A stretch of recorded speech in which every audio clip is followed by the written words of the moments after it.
Okay, so welcome to the Frieren Friday triple feature.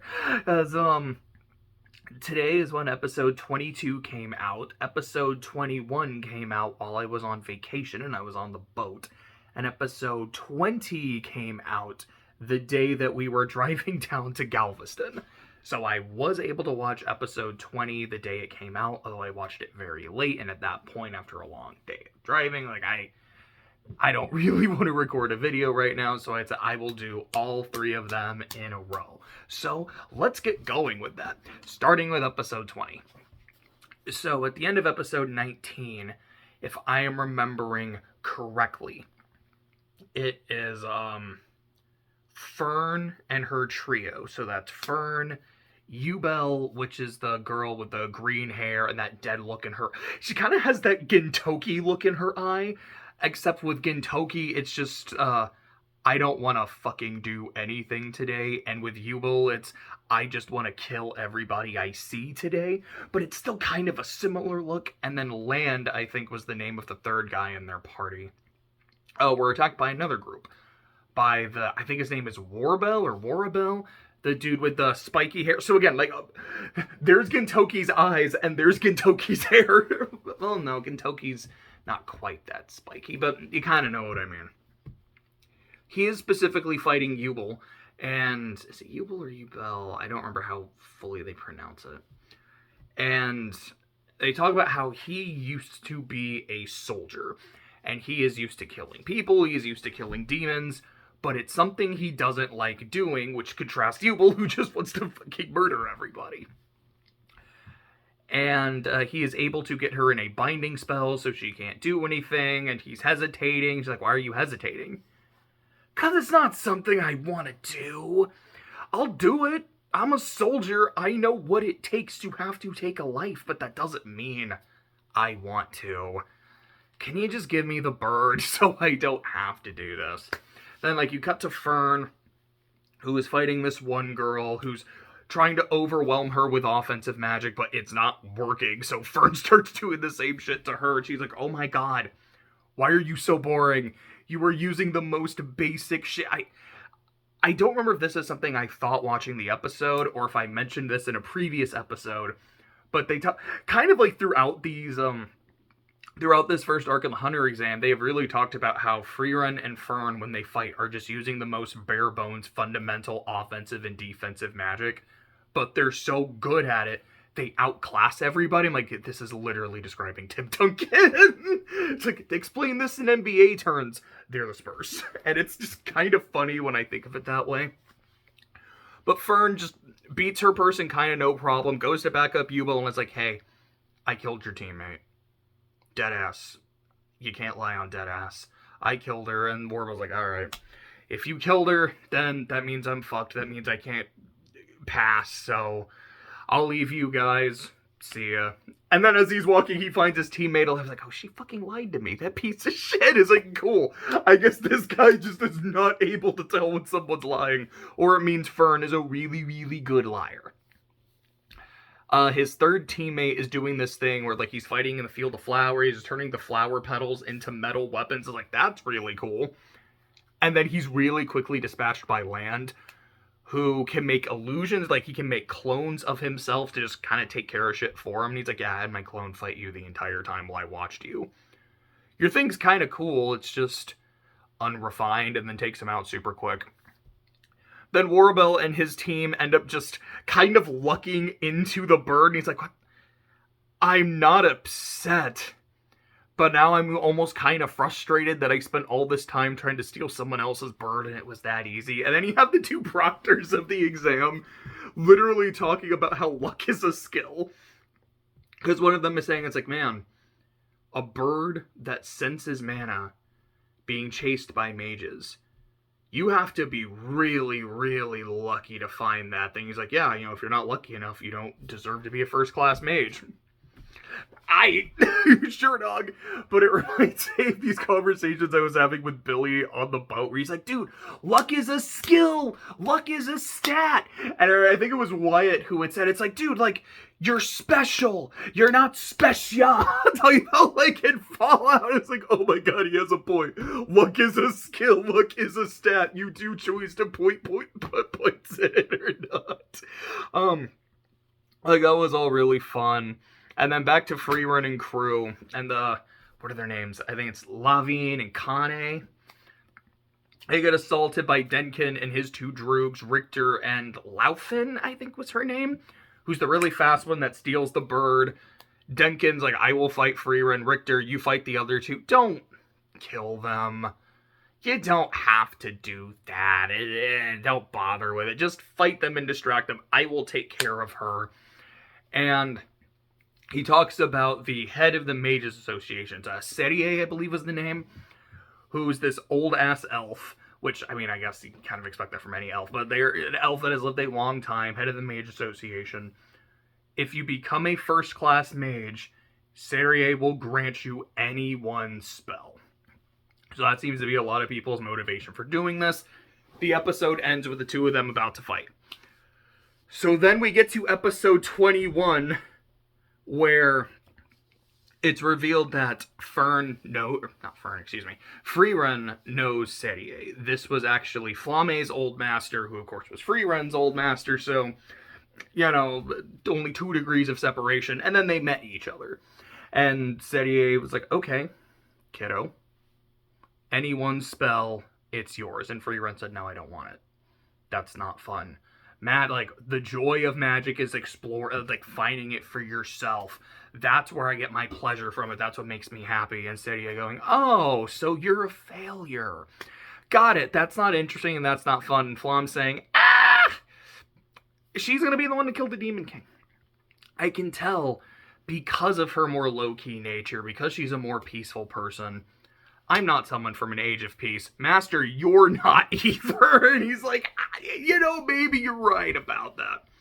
Then it cuts back to Frieren and Denkin and him also saying, you know, I believe that, you know, the joy of magic is finding shit for yourself. He's like, good answer. Then they start fighting where he makes this giant, like, flaming tornado and does, like, a Dragon Ball Z volley of spells and it doesn't work. He's fighting Frieren. It goes about as well as we, the viewers, expect it to for him. Meanwhile, Richter is fighting the other two, and he's doing all this crazy earthbending, and he's talking about philosophy of magic and how modern offensive magic is all about doing cool shit, crazy shit, to really overwhelm your opponents and just drive them into the dust, and they're not fighting near any water, so your ability to manipulate water, your ability to freeze water ain't doing shit. So after Frieren takes care of Denkin, she bluffs that she's going to kill him, to draw Laufin out, which then she binds them up, takes her bird back, diffuses the barrier, which they mention that Serie is the one who makes this barrier. Frieren analyzes it, breaks it, surprising everybody because they had no idea this could even happen, which allows the rain to come through, so the two water girls are able to beat Richter. And it just kind of cuts to Serie just like sitting somewhere on his chair going, this is how you say hello after 1,000 years? I don't know, I kind of liked that. You get a scene with Fern and her trio kind of hanging out for a little bit together, and Yubel's trying to see, like, well, what other cool shit can you do? Like, give me some hints, and Fern's like, I mean, in combat, this is all I do. I can do other shit outside of combat. Like, what? I have a spell that lets me see through clothes. No, I'm not actually trying to use it. Like, it was pretty fun. My favorite part of the episode is after Denkin and his crew are defeated, and they're like, okay, we have no mana left, but we need to go get a fucking bird. So here's what we do. We're gonna go we have like 2 hours. We're gonna find another team that's as battered as we are that has a bird. And when they find one, Denkin just throws off his cloak and starts throwing hands with the dude. He's like, we got no magic, but we got this. It reminds me of one of my favorite moments from any Mega Man EXE game or like Battle Network game. I don't remember if it's 5 or 6, but I specifically remember it's Tomahawk Man's operator, and I can't remember his name, unfortunately. But in one of the situations, like, he gets, like, brainwashed or possessed, or it's some kind of shit like that, and Tomahawk Man is also, like, fucked up by a virus, and my man has to fight him. And what he says to Lan, he's like, I might have lost the net battle, but I won't lose the fist fight. And I thought it was really funny, and that's basically what Denkin's doing. I thought it was great. Let's see, was there anything else I really wanted to say in that episode? Oh, the only other thing is the very end of the episode just cuts to Stark, who's just living his best life. He's like, dude, I get to stay up all night, sleep in all day, and Fern doesn't scold me. My life is wonderful. So the very start of the next episode, today's, which was episode 22, is he's waking up at sunset as Frieren and Fern are coming back like, yeah, dude, we've been back for like a day. Have you been sleeping the entire time? And then him just getting scolded. It's honestly really funny. 22 was a super laid-back episode. It's just kind of showing everyone doing stuff. Like, Warabel's like, okay, I have to go, like, there's a monster, I have to go fight it. He's trying to find people to help him trying to find people that can help him fight the monster, so he ends up shanghaiing Stark into it, who kicks ass. Yubel is hanging out with Land, and she reveals that the way, like, what she's really good at is she's a magic empath. Like, once I understand what a person is like, I'm able to cast their spells. So she's able to use Warabel's binding spell because after talking, we're like, I feel like I can really understand him. Now I can do what he does. So Land, I want to get to know you better so I can learn how to use your cloning techniques. Like, I'd rather not tell you anything about me. So she just keeps hanging out with him to annoy him. Richter is from that town. It looks like he owns an antique shop that his grandma visits, and Denkin and Laufen go and they're like, hey, dinner, my treat. Let's just kind of enjoy our night.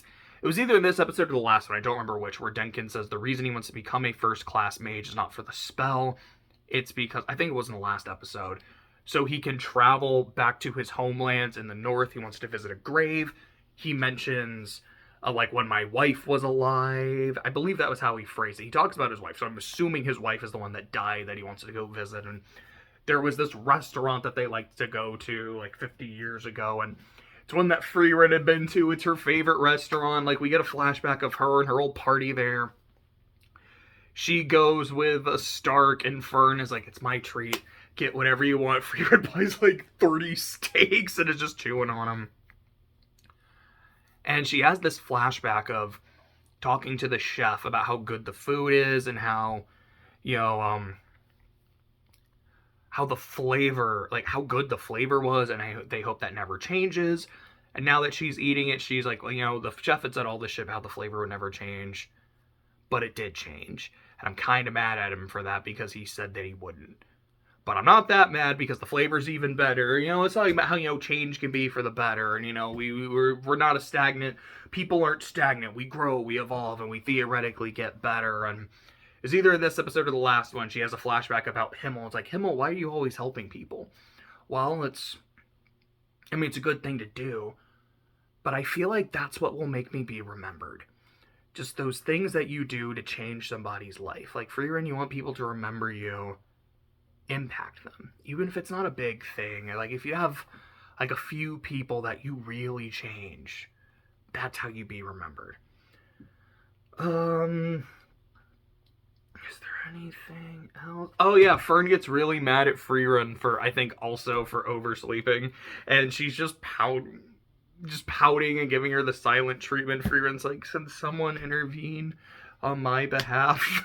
Stark, can you mediate? He's like, I can. I think she'll just get more mad if I try. The episode ends with a bird showing up and delivering the announcement for the next exam, who the other mage is going to proctor, and they're like, oh shit, we have her.